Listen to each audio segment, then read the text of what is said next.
আগে food corporation থেকে চাল কিনতো, আধ ভাঙা চাল, পাথর ভর্তি চাল। আর আজ চাষিদের থেকে আমরা চাল কিনি, চাষির ঘরের চাল। ধন ধান্যে পুষ্পে ভরা আমাদের এই বসুন্ধরা, দ্বিজেন্দ্রলাল রায়ের গান। আপনারা কি জানেন আমি একটা ধনধান্যের স্টেডিয়াম বানিয়েছি, এবং সেই স্টেডিয়ামটা দেখতে শাঁখের মতো, পুরো যেন একটা শঙ্খ। কখনো সুযোগ পড়ে যাবেন, দেখে আসবেন। ধনধান্যের সেতু আমি তৈরি করে দিয়েছিলাম।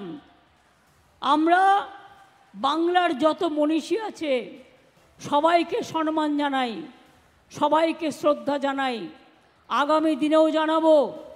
একদিকে আমার নাকাশিপাড়া, দেবগ্রাম, তেহট্ট, চোপড়া, কালীগঞ্জ, কৃষ্ণনগর, আমাদের ধুবুলিয়া, অন্যদিকে আছে আবার রানাঘাট, নবদ্বীপ, শান্তিপুর, রানাঘাট তিনটে, গয়েশপুর, কল্যাণী, সব জায়গাগুলো নিয়েই আমাদের এই কৃষ্ণনগর শহর। তাই মনে রাখবেন, মহুয়াকে ওরা তাড়িয়ে দিয়েছে কেন? মহুয়া মানুষের কথা বলতো।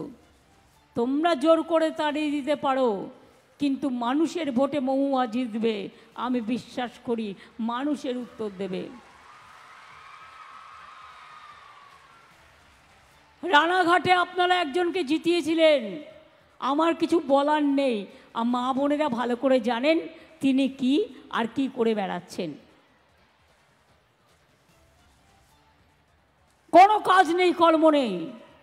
এবার কিন্তু রানাঘাটেও আপনারা আমাদের সমর্থন দেবেন, প্লিজ, দয়া করে। আর মনে রাখবেন, এনআরসি আমি করতে দেব না। বিজেপির প্ল্যান আছে এনআরসি করবার ভোটের আগে। আর ক্যা নামে মিথ্যে কথা বলছে। ক্যাটা কি? মতুয়ারা নাগরিক নন? আমরা সবাই নাগরিক। আপনি তো রেশন পান, আপনার তো বাড়ির ঠিকানা আছে, আপনার ছেলেমেয়েরা পড়াশুনো করে। আবার কিসের জন্য প্রয়োজন নতুন করে?